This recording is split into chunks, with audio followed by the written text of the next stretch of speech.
पति गर सोहतो कुंजर धूने शीस। मनुष्य जन्म कद पायूं कद भजियों जगदीश। मनुष्य जन्म को पाई के भजियन सिरजनहार। रामचरण वा गयंद को नफर कियो करता। नफर कियो हरि भजन बिन भजिया से नरपति होय। ओ पग तल ओ शीश पर चित धर देखो को। भर्म कर्म सब लाग कर भूल रया संसार। राम भजन सत्संग बिन गया जमारो हार। राम सुमर होशियार होई सोवे का गिवार। रामचरण मोसर ये मिलेन दूजी बार। ये मोसर ऐसी सभी मिलेन दूजी बार। चौक पलट फिर पाइए मनुष्य जन्म अवतार। जे पाया तो क्या भया जोन मिला सत्संग। खर सुकर और स्वान जो कियो विषय संग भंग। वासर दंदो निस्विशेष सकियो न राम समार। रामचरण हीरा जन्म गयो जो बुधुहार। रत्नमूलक अजब था पण मरकट ने पाया। दांता बीचे चाब कर पीछे छिटकाया। रत्नमूलक कर चढ़ो परख बिना क्या हो।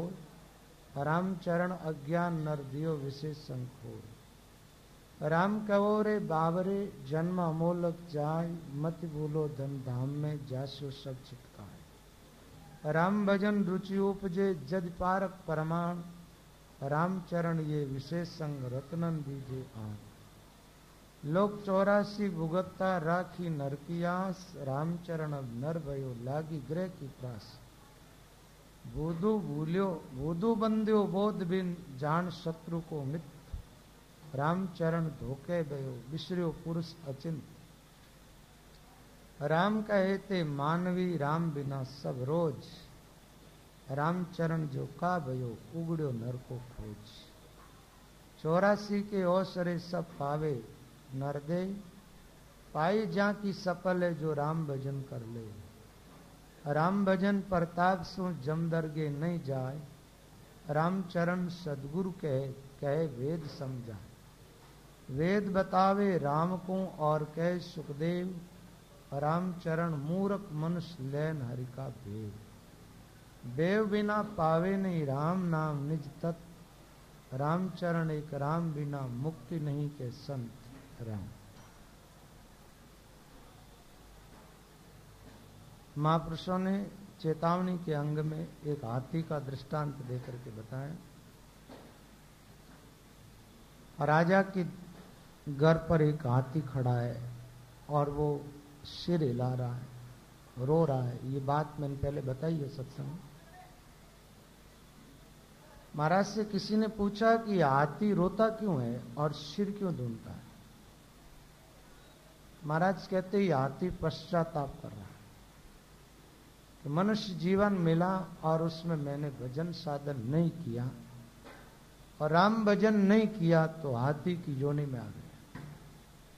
बिना भजन किए हाथी की योनि में जीव चला गया। राम भजन किया वो सम्राट बन गया। राजा बनता है वो ऊपर बैठता है, हाथी नीचे चलता है, बोझट होता है। जिस जीव ने मानव तन पाकर के भजन नहीं किया, भगवान को उस जीव से नफरत हो जाती। और भगवान जिससे नफरत करते हैं वो 84 और नरक की तरफ चला जाता है।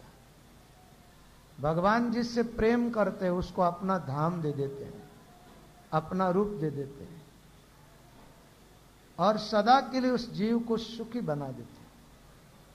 आप हमेशा के लिए सुखी बनना चाहते हो तो भगवान की कृपा प्राप्त करो। अच्छा, भगवत कृपा के लिए हमें क्या करना पड़ेगा? रात की सत्संग में मैंने जो बातें बताई थी वही बात है।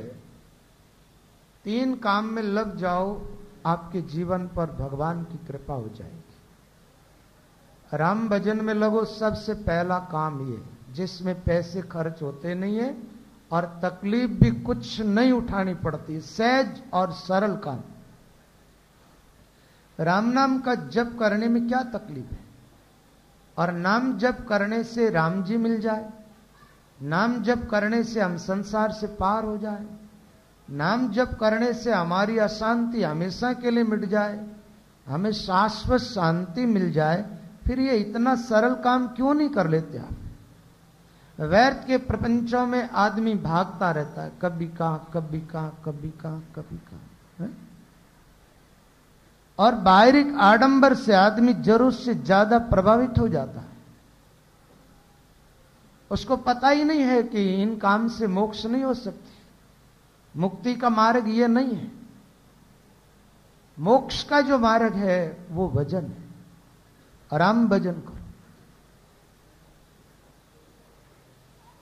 भजन में तत्परता से लग जाओ और जितनी हो सके जीवित प्राणियों की सेवा कर लो। जड़ पदार्थों की सेवा से ज्यादा लाभ नहीं होता है जितना लाभ प्राणधारी की सेवा करने से होता है।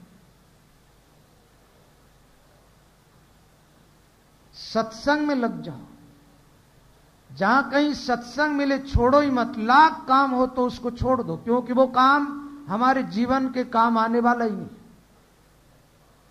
लाख काम सामने हो, सब छोड़ दो, सत्संग मत छोड़ो। कितना ही अपना प्यारा रिश्तेदार आ जाए सत्संग की टाइम, या तो उसको साथ ले आओ या वहीं छोड़ के आ जाओ। उसके पीछे अपना सत्संग नहीं छोड़ना चाहिए। और जो लोग रिश्तेदारों के पीछे सत्संग छोड़ते हैं या काम धंधे के कारण सत्संग छोड़ते हैं, उन लोगों ने ठीक ठीक सत्संग का महत्व समझा ही। देखा जाए तो हमारे जीवन का प्रमुख काम यही है, सत्संग करना। बिना सत्संग किए जीवन का मूल्य समझ में नहीं आएगा।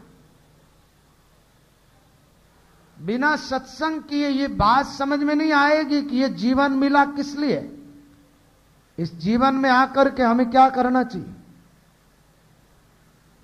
जो लोग सत्संग नहीं करते वो जीवन जीते, लेकिन जानवरों जैसा जीवन जीते, मानव जैसा नहीं। जानवरों के जैसा जीवन जीने की क्या पहचान है? जो न खाने में होश रखता है, न बोलने में होश रखता है, न देखने में होश रखता है, न चलने में होश रखता है, न किसी प्रकार के कोई कर्म करती दफे होश पूर्वक कर्म करता है, ऐसा आदमी जानवरों जैसा जीवन जीता है। होश खो करके कर्म करता है।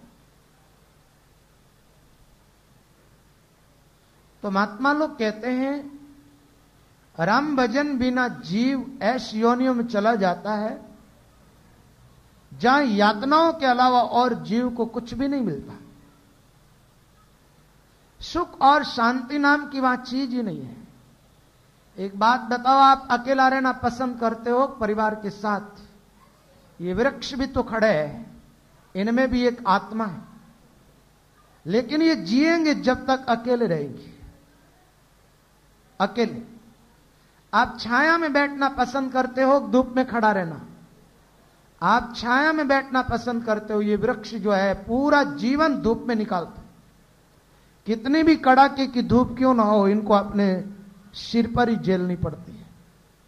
सर्दी भी अपने ऊपर ही झेलता है। आत्मा तो इनमें भी है, लेकिन कर्म कुछ ऐसे फोरे हैं, मानव जीवन में जाकर के अच्छे कर्म नहीं किए, इसलिए ऐसी योनि मिल गई। खड़े हैं बस, अब कुछ नहीं होता, कुछ भी नहीं कर सकते। वृक्षों की बात छोड़ो, समुद्र के अंदर देखो तो अनेक जीव है, एक दूसरे के सब दुश्मन। जीव अपनी जान बचाने के लिए भागता रहता है इधर उधर और बचा नहीं पाता, खा जाते एक दूसरे को पकड़ पकड़। जीव जीवों का आहार। ऐसी योनियों में आप चले जाओगे तो क्या होगा आपका? उन जीवों की जो दशा, वही दशा आपकी होने वाली। और अभी तो बहुत सरल काम है जिससे वो तकलीफ हमेशा के लिए मिट जाए, वो परेशानी हमेशा के लिए मिट जाए, उस समस्या का हमेशा के लिए हल हो जाए। और उसके लिए जो काम है वो बहुत ही सरल, बहुत सरल काम। आप धन कमाने में जितना परिश्रम करते हो उतने परिश्रम की यहां जरूरत नहीं है परमात्मा को पाने की। आप धन कमाने के लिए जितना दिमाग लगाते उतने दिमाग लगाने की भी जरूरत नहीं है। यहां तो भाव की जरूरत है।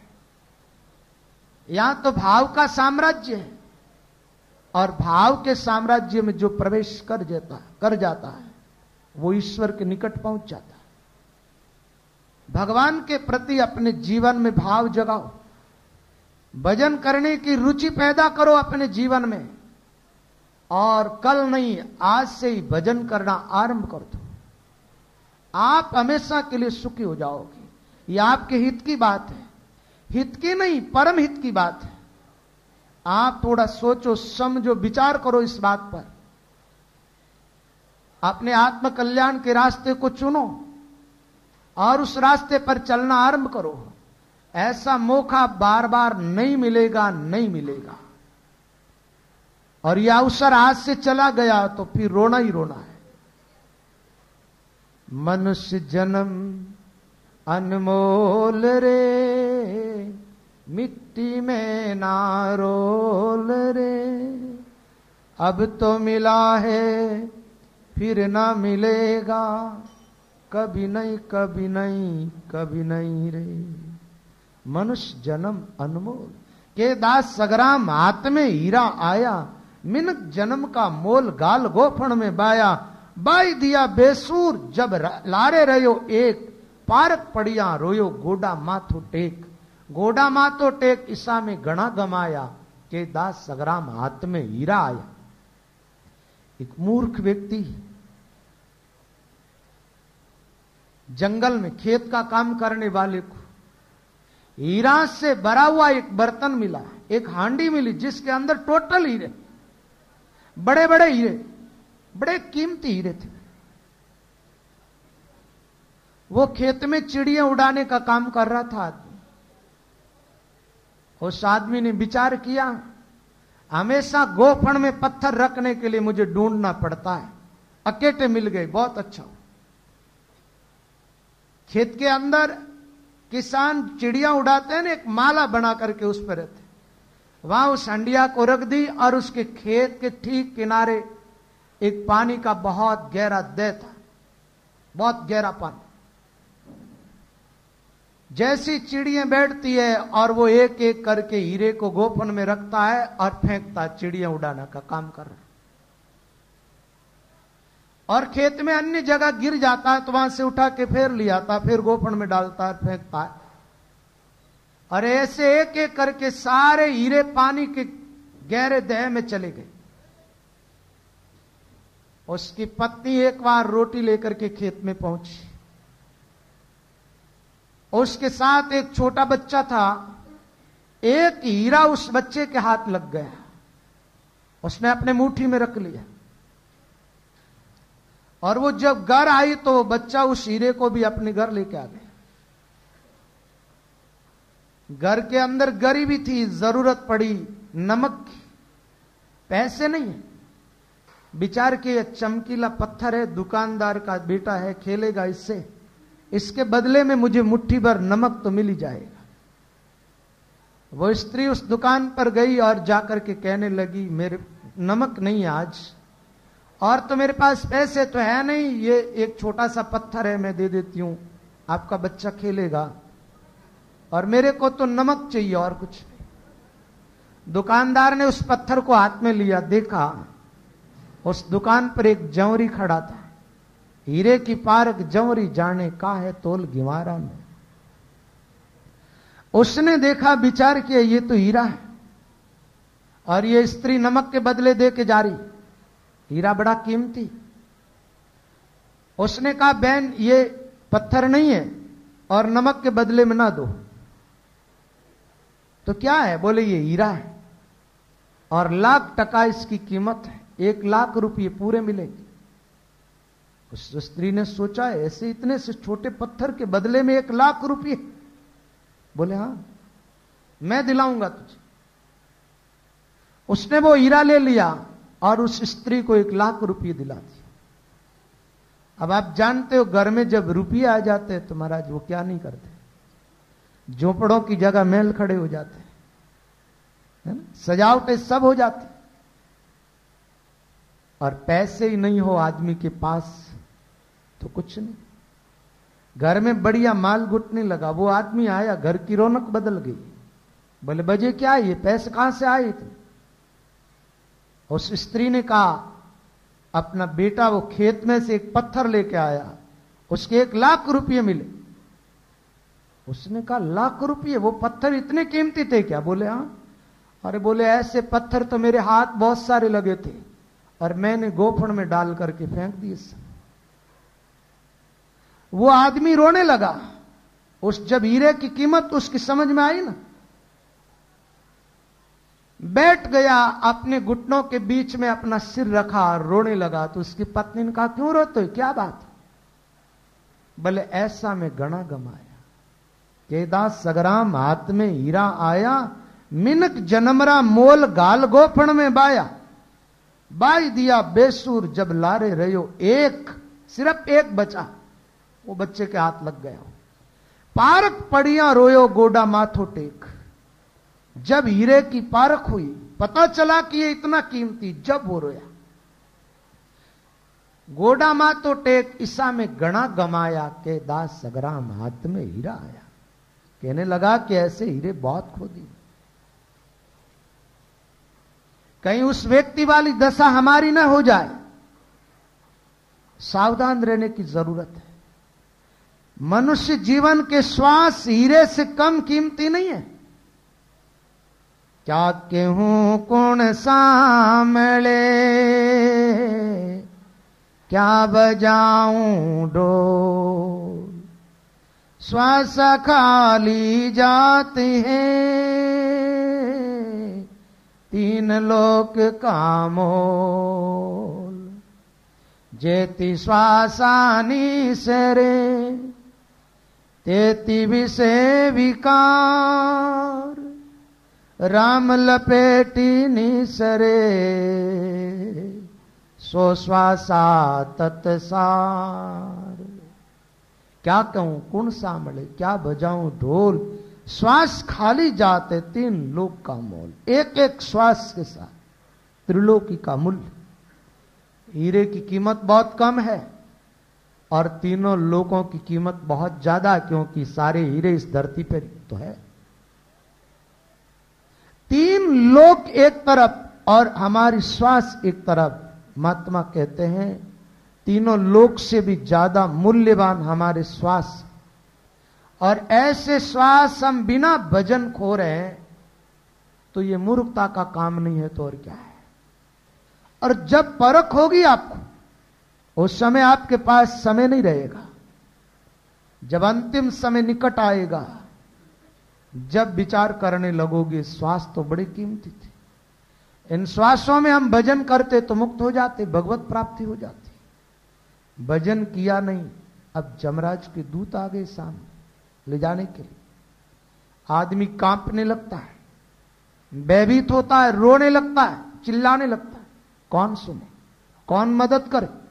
कोई मदद करने वाला नहीं। बड़ा पश्चाताप होता है, बड़े कीमती श्वास मैंने व्यर्थ खो दिए। मानव जीवन को पाके भजन करता तो आज भगवान के धाम में जाता, लेकिन भजन वाला रास्ता छूट गया, आज मैं नरक की तरफ जा रहा हूं। अब पता नहीं कब मानव जीवन मिलेगा, और सहज में मिलता भी तो नहीं है। मानव जीवन सहज में मिलता भी तो नहीं है। अनंत युग बीत जाते हैं जब जाकर के मानव जीवन मिलता है। लक 84 भुगतता बीत जाई जुग 4, पीछे नरतन पाएगा ताते राम समान। लक 84 भुगतता बीत जाई जुग 4, 1-2 दिन की बात नहीं है वहां, 4 युग बीतेंगे। सतयुग बीतेगा, त्रेता युग पूरा खत्म हो जाएगा, द्वापुर पूरा जाएगा, और ये कलयुग के 5000 से ज्यादा वर्ष बीत जाएंगे। आज हम जहां हैं, जिस समय में अभी जन्म है हमारा, बस इसी समय वापस अवसर मिलेगा। और क्या पता पूरा जीवन मिले नहीं मिले। एक बार मानव मां के गर्भ में आ गया, बस उसकी वो योनि पूरी हुई, और ये तो आप देखते हो कि कई बच्चे गर्भ में मर जाते हैं, कई बच्चे जन्म लेते मर जाते हैं, कुछ बड़े होने पर मर जाते, कई जवानी में चले जाते। पूरा जीवन तो बहुत कम लोगों को मिलता है, और जिनको मानव का पूरा जीवन मिला वो बड़े भाग्यशाली है। लेकिन भाग्यशाली तो वो है जो मानव का पूरा जीवन पा करके और पूरे जीवन में ईश्वर की आराधना करते हैं। नहीं तो उन लोगों को भाग्यशाली कैसे कहें? मानव जीवन मिला परमात्मा को पाने के लिए, और कर्म कमाए इस जीवन में आकर के। आए थे बोझा उतारने के लिए, और जरूरत से ज्यादा बोझा अपने सिर पर रख लिया। पाप की पोट अपने माथे पर लेकर के और इस दुनिया से विदाई लेता है। उस मानव को कैसे धन्यवाद दें? उस मानव ने तो अपने हाथों अपने आप की बर्बादी की है। धन्यवाद के पात्र तो वो लोग हैं जो मानव जीवन पा करके सत्संग करते हैं, जो राम नाम का जप करते हैं, सदग्रंथों का अध्ययन करते हैं, जो सेवा करते हैं, संपत्ति जो है वो परमार्थ के अंदर लगाते हैं। ऐसे मनुष्य जो है वो भगवान के धाम में जाने के अधिकारी हो जाते हैं। और नहीं तो उल्टा रास्ता तो है ही, वहां के लिए तो कुछ करना नहीं पड़ता, अपने आप ही जाते जी। कुसंग तो जीवों को पग पग पे मिलती है ना, सत्संग पाने के लिए प्रयास करना पड़ता है। भूल तो अपने आप हो रही है, याद करना पड़ता है। जीव भगवान को भूलता तो अपने आप है, भूलने के लिए कोई प्रयास नहीं करना पड़ता है। बचपन की घटनाएं करीब करीब भूल चुके अपन, पिछले जीवन की बातें तो सभी भूल चुके हैं। शरीर बदलेगा जब तक यहां की भी सारी बातें भूल जाएंगी। भूल अपने आप पड़ रही है, याद करने की जरूरत है। और याद भी रखते हो, लेकिन उन लोगों को रखते हो जो तुम्हारे जीवन में कभी काम नहीं आएंगे। आपको हर समय बेटे पोते परिवार को याद रखने की जरूरत नहीं है, और रखने से लाभ भी कुछ भी नहीं होगा, हानि होगी।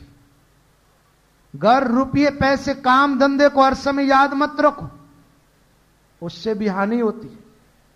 और आदमी के दिमाग में हमेशा वही घूमता रहता है, पैसे घूमते रहते हैं, फैक्ट्रियां घूमती रहती, दुकानें घूमती रहती, दुकानों में काम करने वाले नौकर चाकर दिमाग में रहते।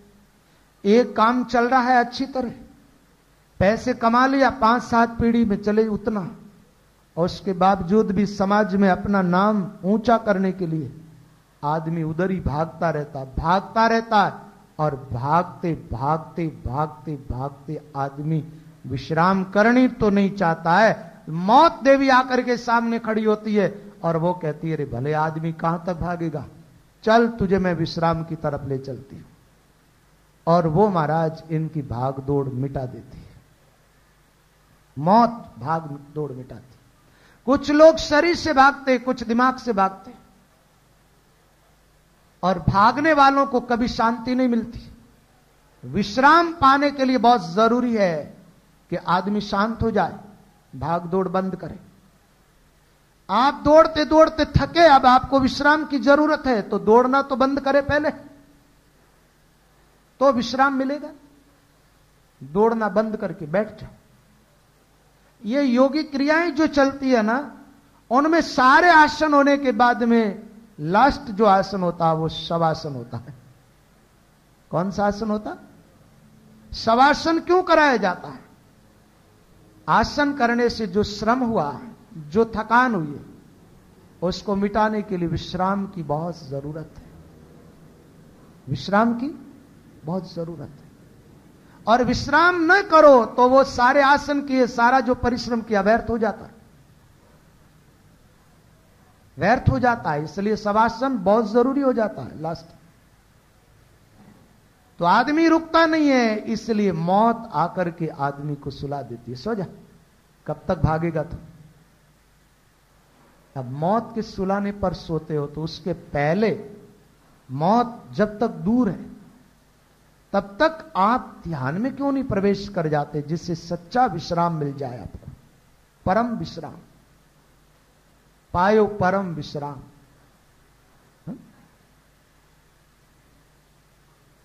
पता नहीं आदमी को क्या हो गया है, सब काम में दक्षता दिखाता, वो चतुराई दिखाता, समझदारी दिखाता, बुद्धि का उपयोग करता है, आत्म कल्याण के काम में यह अपनी बुद्धि का उपयोग नहीं करता, जिसमें इसका कल्याण हो जाए, मोक्ष हो जाए, जिस काम को करने पर भगवत प्राप्ति हो जाए, हमेशा के लिए सदा सदा के लिए सुखी हो जाए, वो काम आदमी क्यों नहीं करता? जीवन एक अमूल्य निधि है, अमूल्य रत्न है, इसको पहचानो और ईश्वर उपासना में लग जाओ, नहीं तो पश्चाताप के अलावा और कुछ भी आपके हाथ में रहेगा नहीं। भर्म कर्म सब लाग कर भूल रहा संसार, राम भजन सत्संग बिन गया जमारो हार। भरम और व्यर्थ के कर्म, इन दो चीज में लग गए लोग और भगवान को भूल गए। कर्मों में लगे हैं कुछ लोग तो, और कुछ लोगों के पास समय तो है लेकिन इतने भ्रमित हो गए हैं, बाहर के आडंबर से इतने प्रभावित हो गए कि वो राम भजन करनी चाहता ही नहीं, बार ही बार भागता।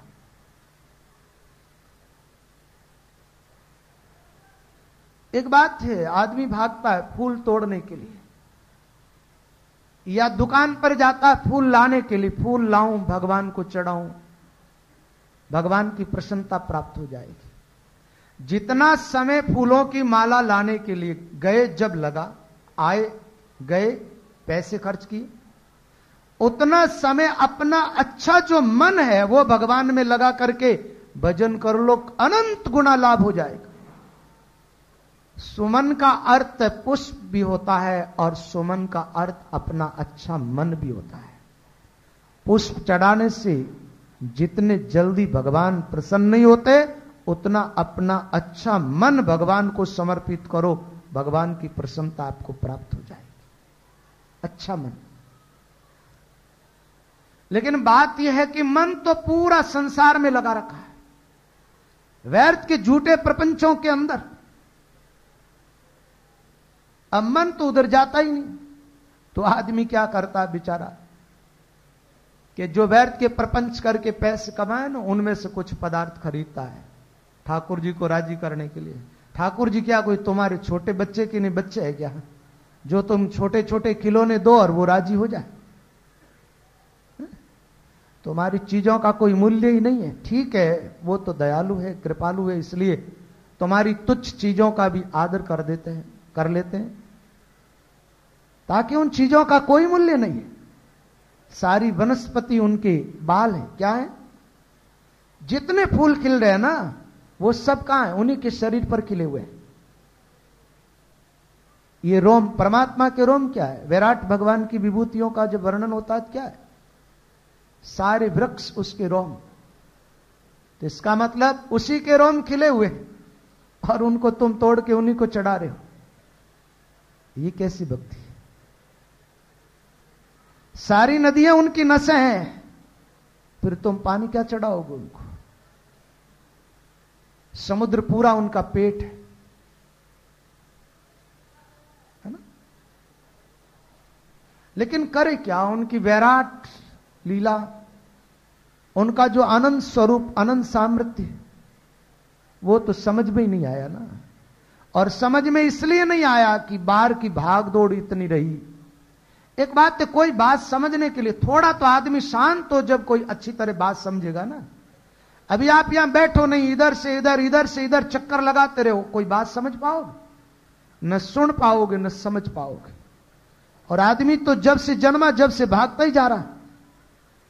बचपन में खिलौनों के पीछे भागा, जवानी में पत्नी और पुत्रों के पीछे भागा, नोट कमाने में भागा, और बूढ़ापा आ जाता है तो कौन सा शांत हो जाता है? फिर भी फैक्ट्रियों में तो जाता ही, ऑफिस में तो जाना ही पड़ता है।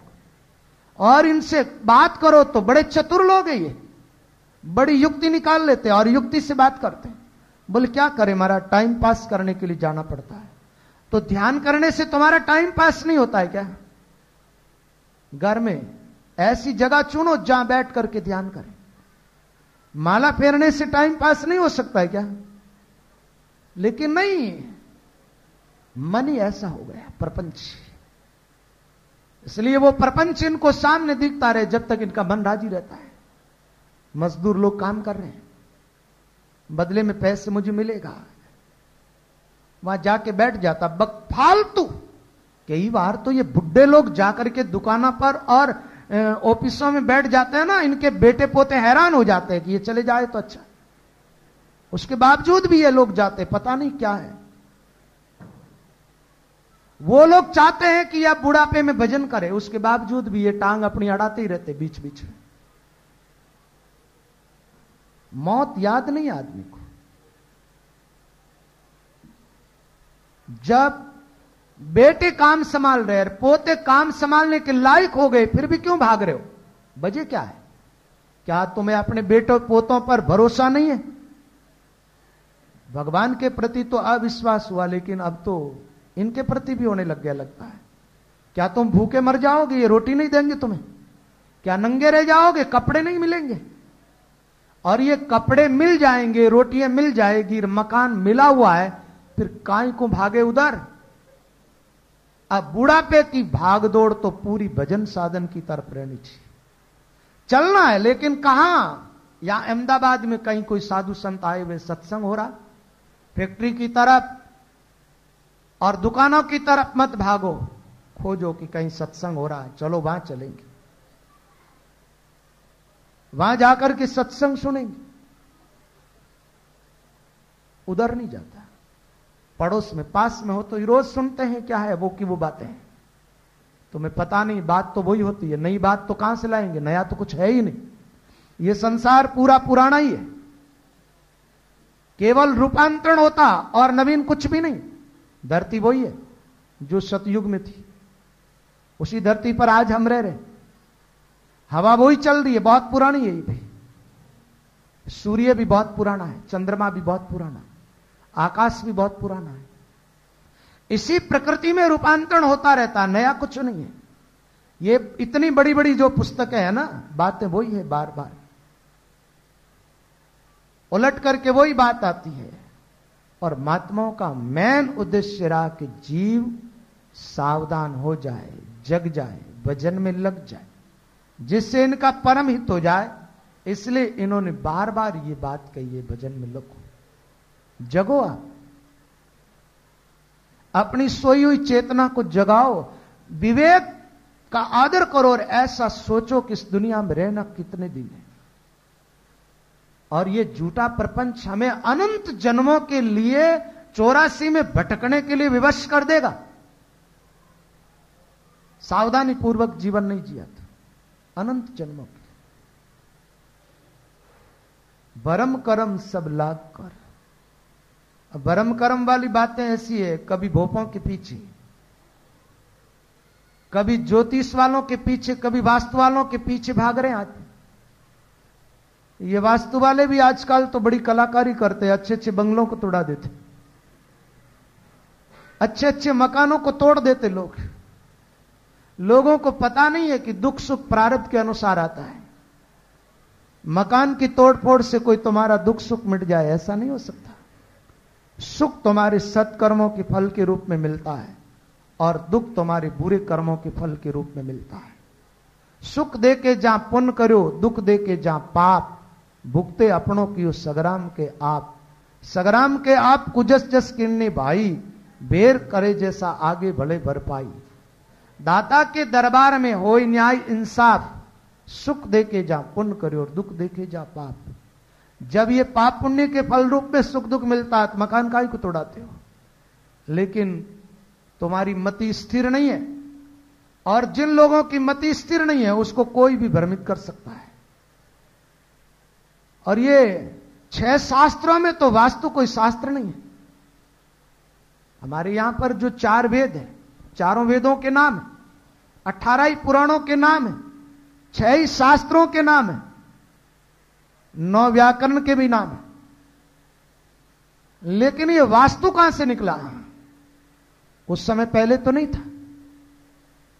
और आप देखें तो आपके पूर्वज गांवों के अंदर रहते थे, वहां के मकान देखो तो एक भी मकान वास्तु के अनुसार नहीं बने हुए, और तुम्हारे से कम सुख सुविधाएं थी उनके पास, रुपये उतने नहीं थे, कम सुविधाएं थी। उसके बावजूद भी उन लोगों के अंदर परस्पर प्रेम था, स्नेह था, परिवार सब एकजुट थे, और वो लोग शांत थे, उनका जीवन सुख शांति में था। आप लोग वास्तु की तरफ ध्यान काफी ज्यादा देते हैं, बंगले आपके पास बहुत बढ़िया बने हुए हैं, उसके बावजूद भी अपने आप में झांक करके देखो कि आपके बाप दादों से ज्यादा शांत है आप या अशांत। संपत्ति तो ज्यादा जुटा ली, संपत्ति जुटाई घर के अंदर और शांति खोई आदमी ने, है ना। बंगले बहुत आलिशान बना लिए लेकिन प्रेम खो दिया आदमी ने। मकान बहुत निकट निकट है शहरों के अंदर, लोगों का दिल में बहुत दूरियां हैं, दिल दूर हो गए और मकान निकट हो गए। गांवों के अंदर मकान बहुत दूर दूर थे, है लोगों के आज भी, लेकिन परस्पर प्रेम है। प्रेम जो है उसको खोता जा रहा है, शांति को आदमी खोता जा रहा है। पता नहीं नए नए भ्रम पैदा होते ही रहते दुनिया में, नए नए कहां कहां से निकल जाते हैं। मुझे जहां तक मालूम है कि 20 साल के पहले बहुत कम लोग वास्तु के बारे में जानकारी रखते थे। 20 साल पहले, आप लोगों को होगी तो पता नहीं, मुझे तो मालूम नहीं था, और चला तो इतना चल गया। आप नहीं जानते व्यापारियों का धंधा है ये भी बहुत तेज गति से चलता है। और इसकी बात छोड़ो, बहुत सारी संस्थाएं जो है वो भी व्यापारियों का काम करती है, व्यापार कर रही। मुल्क चंदे कर लेते हैं, मुल्क अरबों खरबों में धन जुटा लेते सेवाओं के नाम पर, और भोले भाले लोग बेचारे देते रहते हैं, क्योंकि इनके पास सेवा करने के लिए खुद के पास तो टाइम है नहीं। ये देख कुछ भी नहीं पाते, ये केवल टीवी देख पाते हैं, और टीवी में जो भी आता है ये राइट मान लेते हैं। और आप नहीं जानते हो टीवी जो है सही अर्थों में टीबी की बीमारी है एक तरह की समाज के लिए। तो सज्जनों बात यह है, महापुरुष कहते भरम करम सब लाग कर, भूल रहा संसार अविनाशी ईश्वर को भूल गए। राम भजन सत्संग बिना गया जमारो, राम भजन करते नहीं, जो काम करना वो छो। पता नहीं, देखो श्वास उश्वास भजन करने की बात हम करें ना तो आप घंटे भर नहीं बैठेंगे, और आपको कह दिया जाए कि अब ये पुष्प चढ़ाओ, अब ये जल चढ़ाओ, अब ये मिठाई चढ़ाओ, डालो, है ना, अब यहां नलाओ, अब यहां कपड़े पहनाओ, ऐसी बात बताऊं आपको तो आप करने को राजी हो जाओ, क्योंकि प्रपंच करने का आपका स्वभाव ही पड़ गया। इसलिए कुछ पूजा की पद्धति इस ढंग से बदली कि ये इस ढंग का प्रपंची आदमी ऐसा ही काम कर पाएगा, ये अंतर्मुख हो नहीं पाएगा, अंतर्मुख नहीं होता है। इसलिए उन लोगों के लिए सारी बातें बता दी, करो, और थोड़े बहुत भाव तो जगेंगे, कम से कम थोड़ा लाभ तो होगा ना। लेकिन पूरा जो लाभ होता है वो मार्ग तो अंतर्मुख होने वाला है। आप लोगों ने यात्राएं की, यात्राओं में भी आदमी भागता है। मैं भी यात्रा कराने की कोशिश करता हूं आपको कि आप मेरे साथ यात्रा करें एक बार। अब आपको पसंद है या नहीं, तो आप कहते हो हमें साधु संतों के साथ चलना पसंद नहीं है, ठीक है, यार दोस्तों के साथ चलना पसंद है। और मैं चाहता हूं कि एक बार आप मेरे साथ यात्रा करें, करोगे? लेकिन मैं तो आपको बाहर तो कहीं ले जाऊंगा नहीं, वो यात्रा तो आपको अपने आप में करनी पड़ेगी। बाहर 4 धाम है, वो 4 धाम में आपको अंदर ही बता देता हूं। चौकी भजन प्रताप की संत कह के 4, कंठ हृदय नाभि और चौथी 10वें द्वार। ये यात्रा एक बार कर लो आप, एक बार बस, हो गया काम पूरा आपका। वो यात्राएं तो बार बार की है, करते ही रहेंगे, लेकिन ये अंतर्मुख वाली यात्रा एक बार कर लो आप। बताए हैं, पूरी युक्ति बताई गई है। अब बात यह है कि समस्या ये खड़ी होती है कि आपके बदले में मैं चलूं तो चल सकता हूं, आप तो चलना पसंद करते नहीं। लेकिन ये मार्ग ही ऐसा, करूं क्या, मजबूर हूं मैं। नहीं तो हो सकता है कि आपके बदले में मैं चलता और उससे लाभ आपको हो जाता, लेकिन ये रास्ता ही ऐसा है कि यहां खुद को ही चलना पड़ता है। रास्ता बताने वाला केवल बता ही सकता है, चलना खुद को पड़ेगा। अब खुद को ही चलना पड़े तो आप चलने के लिए तैयार हो जाओ। फिर जो युक्ति बताई जाती है ना, कदम आगे बढ़ाओ। कई बार तो क्या करते लोग, कुछ तैयार भी होते हैं लेकिन पहला कदम जो बढ़ाते हैं ना, पहला कदम रखते, उसमें उनकी सोच क्या होती है, बोले मैं श्वास उश्वास भजन करूं लेकिन मुझे कैसे सफलता मिल जाएगी, ये तो मार्ग बड़ा कठिन है, ये तो महात्माओं का रास्ता है, यहां तो कोई साधु संत ही चल सकते हैं, मैं कैसे चल सकता हूं। पहला ही कदम, जिसके साथ निराशा जुड़ गई, निराशा ही हाथ लगेगी। पूरे आशा से भर करके और कदम आगे बढ़ाओ। किसी एक व्यक्ति ने इस साधना में सफलता प्राप्त की है तो फिर मैं क्यों नहीं कर सकता। किसी एक व्यक्ति ने जो काम किया वो काम अपन करे या ना करे वो बात अलग है, ताकि करने की क्षमता अपन सब में है और करने के लिए जुट जाए तो क्यों नहीं कर पाएंगे, जरूर करेंगे। पूरे आशा से भर करके और इस रास्ते पर कदम रखें, फिर चलें। और देखना आप, यहां कोई ऐसा नहीं है कि आप चलोगे और आप थक जाओ या अलग से विश्राम करना पड़े, ये तो विश्राम ही है। आप जितनी गहराई में जाओगे आनंद बढ़ता ही जाएगा, शांति बढ़ती जाएगी, सुख बढ़ता जाएगा, चैन बढ़ता जाएगा, रस आता जाएगा। आपको ऐसा लगेगा कि आप अमृत पान कर रहे, विष छूट गया सब। साधन काल में ऐसा लगेगा और अंतिम स्थिति में तो वही परमात्मा जो ठाकुर अपना, जिससे हम बिछड़ गए कोई कारणवश, उससे मिलना हो जाएगा और फिर कभी बिछड़ोगे नहीं। क्या? कभी नहीं बिछड़ोगे। तो श्वास उश्वास भजन करते हुए अंतर्मुख हो जाओ, परमात्मा की तरफ आगे बढ़ो, जिससे आपका जीवन मंगलमय हो, आनंदमय हो, सुख शांतिमय हो। तो अभी सत्संग का टाइम हो गया। वैसे समिति आगे बुक है, इसलिए स्वामी जी श्री रामचरण जी महाराज की, स्वामी जी श्री रामदयाल जी महाराज, श्री राम निवास धाम की, श्री सतगुरु देव की। कुंडलियां गुरु तो सोदर कीजिए, जा में गुरुता होय। गुरुता विनय हरता पिरे, तासों सिद्धियन कोय, तासों सिद्धियन कोय। अपूटी अजक लगावे, मारे कान में फूक, भूल भरमा उलझावे। गुरुपण जोर जनाय के, ठीक ठीक खावे सोय। गुरु तो सोदर कीजिए, जा में गुरुता होय। गुरु की जय आसे अमल, राम नाम दातार। जिनके आशा अलक की, शतवर्त पालन हार। शतवर्त पालन हार, दया साता उर माई। बाहर भीतर शुचि, अशुच क्रम पर से नाही। उनकी संग जी आज से, भवजल उतरे पार। गुरु की जय आसे अमल, राम नाम दातार।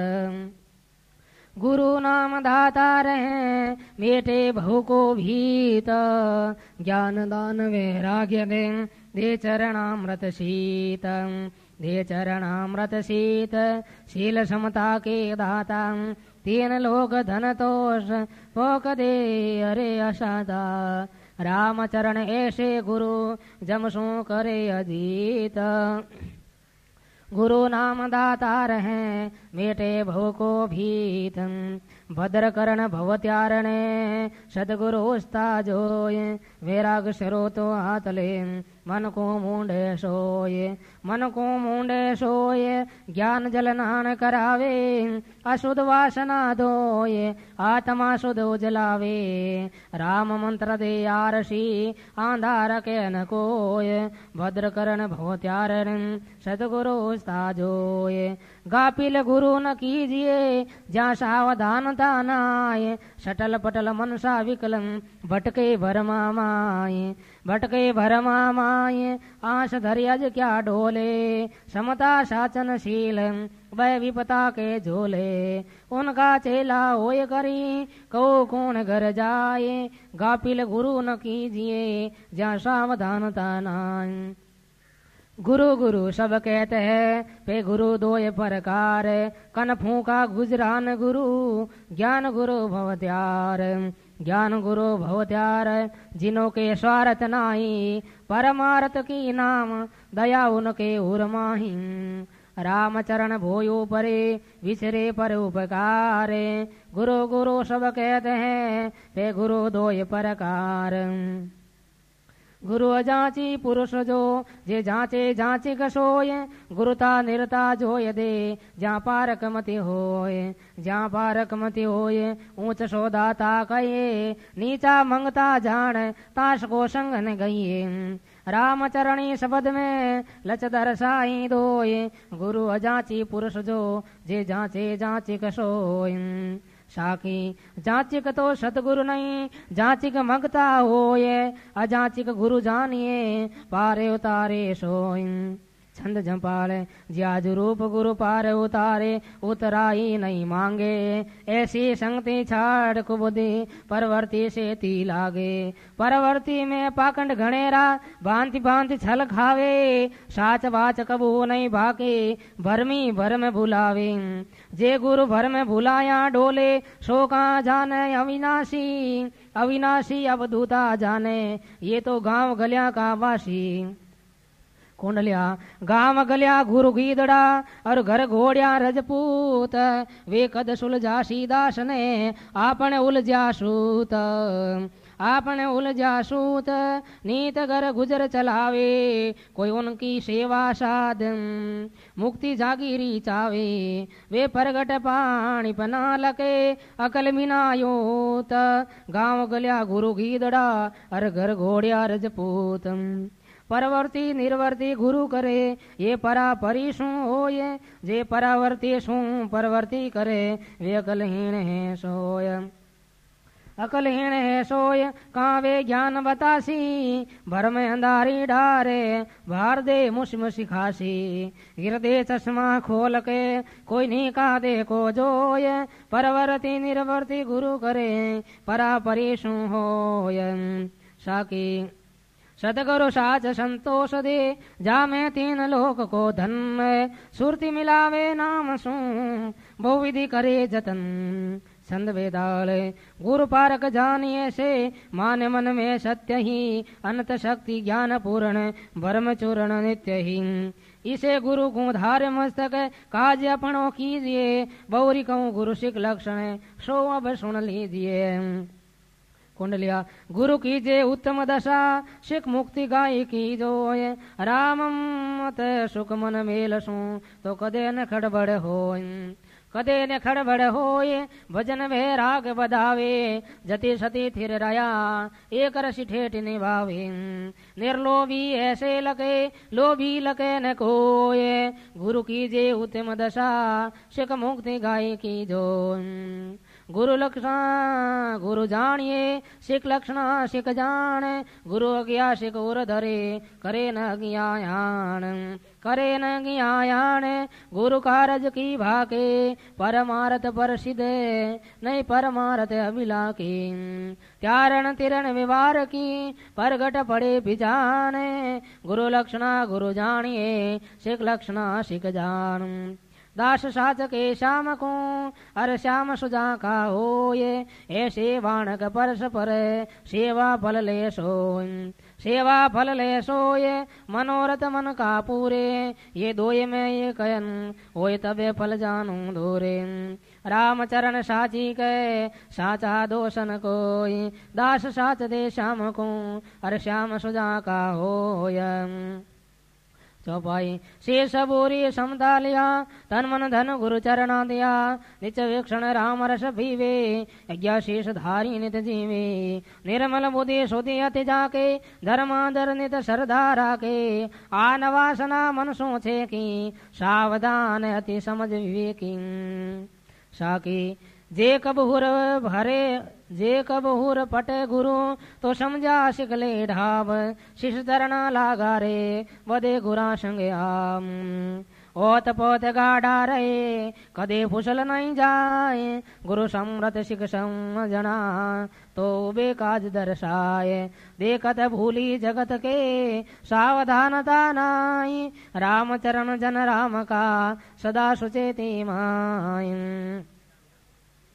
कविता पहले सोच विचार के सोई जानी सयाना कारज बात बिगाड़े सोचे सटे सयाना अयाना जे गई हाथ सो छूट बोरी पाची नहीं आवे यूं नागर गागरी फोरी मींड कर मन पछतावी राम चरण तो सू कहूँ तू सावधान उरदार जगत का भगत में विद्या ही बड़ो विचार सोरटा और जो विद्याहीना रीजे नहीं गुरु के आधीन तो सदगुरु कहे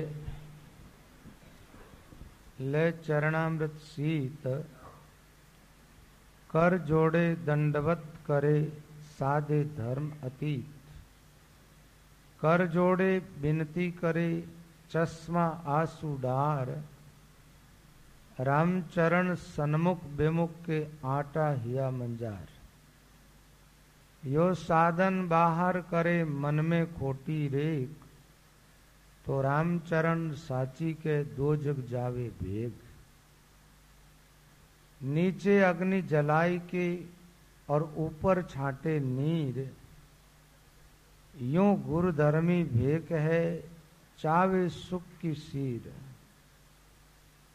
शर्म करे संसार की गुरु आज्ञा पाले रामचरण वाकू गुरु धर्मी कहावे मते आपने चाले रामचरण संसार को भरम भूत नहीं जाए सादा आगे रिग चले परे जाय बरडाए केवट सेती दगो बिचारे भवसागर तिरियो चावे रामचरण मन अदबिच बोवे कहो पार क्यों पावे शत्रु भासवे मित्र से मित्र शत्रु से होय रामचरण सुख बंचे बड़ा अचुंबा मोय बोवे जासू अंतर खोले तेरू सु अंतर राखे रामचरण वे विष का कीड़ा कहो अमृत क्यों चाखे झूठा सेती मन दियो साचा सो मन नाय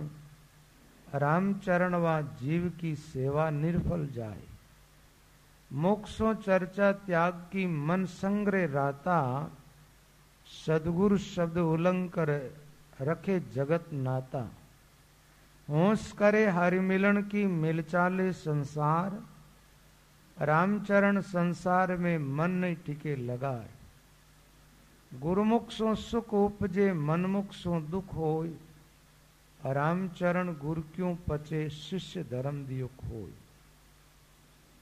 सुगरा होई सो गुरु की माने मनमुख नुगरा कहिए मुख का साचा मन का काचा जा सो चुप ही रहिए बेमर्यादा मानवी रामचरण वे जान नुगरा सूरड़ा निसरड़ा उर अद्रम की बाण बार बार काहे को कहिए नुगरा एकन माने नुगरा को नुगरा परमोदे सुगरा चित्तन आने माया रत्ता जगत है साध राम की आस जो जाको सुमिरन करे ताई को है दास राम राम मुक्सों के उर माया को ध्यान रामचरण ऐसी भक्ति क्यों रीजे भगवान मुक्सों तो सुमिरन करे अंतर चावे दाम कष्ट पड़ा गाली दे सो चाकर बड़ो हराम रामचरण ऐसी भक्ति साहेब माने नाय बाहर तो सन्मुख रे बहुत विस्मता माय करे बीनती राम सो जब कुछ हानि होय रामचरण दुख बिसर्या याद करे नहीं कोई सुख में सोवे नींद भर दुख में करे फरियाद रामचरण वा जीव की रामन लेवे दाद। राम राम मुख सु कह बे भरम की लार। रामचरण आयो नहीं सतगुरु को इतबार। सुख में साहेब ना भजे दुख में देवे गार। रामचरण वा अंध के दिन दिन दूनी मार। राम। बड़ी सुंदर पंक्तियां आई है। महाराज फरमाते हैं मुख सो तो सदगुरु के ले चरणामृत सीत। कर जोड़े दंडवत करे साधे धर्म अतीत।